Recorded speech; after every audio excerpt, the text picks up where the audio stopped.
तेल टाकायचं आपल्याला. लसूण आहे, हा टेचून घेतलेला लसूण हा टाकायचा आपल्याला.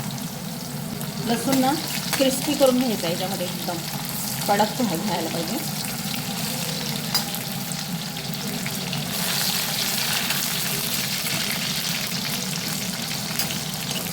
तेलातच असा मोडून घ्यायचा.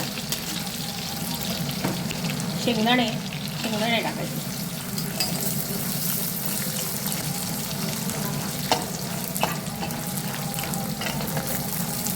शेंगदाण्याचं तेल आहे तो रिलीज व्हायला पाहिजे. आता मी गॅस बंद करणार आहे. ही आपली प्रोसेस झालेली आहे.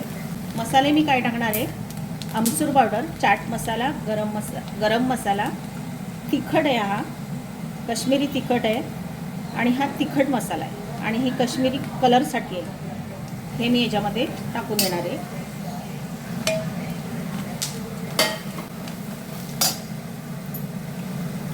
मीठ आणि हा लास्ट कढीपत्ता आहे, सुकलेला आहे.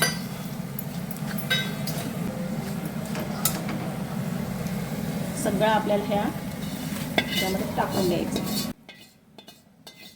हे जे कुरमुरे आहेत ना, ते मी 2 दिवस उन्हामध्ये असं खर उन्हामध्ये कडकडीत असे गरम केलेले आहेत.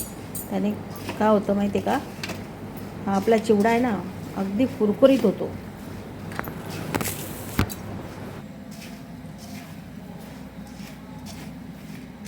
चटपटीत आणि कुरकुरीत खमंग असा हा चिवडा होतो. ह्या चिवड्याला ना अष्टमोड चिवडा म्हणतात. खूप टेस्टी होतो. लसूणचा फ्लेवर भरपूर असतो ना. वरून थोडी साखर टाकायची. आंबट गोड तिखट एकदम भारी होतो. असा हाताने आपण, हे बघा, हा चिवडा आहे ना एक नंबर. तुम्ही प्रवासात पण खाऊ शकता. आणि उन्हाळ्याचे दिवस आहेत, दुपारी जेवण जात नाही, संध्याकाळी खूप भूक लागते, त्यासाठी हा संध्याकाळचा नाश्ता आहे. रेसिपी आवडली असेल लाईक करा, शेअर करा आणि सबस्क्राईब करा.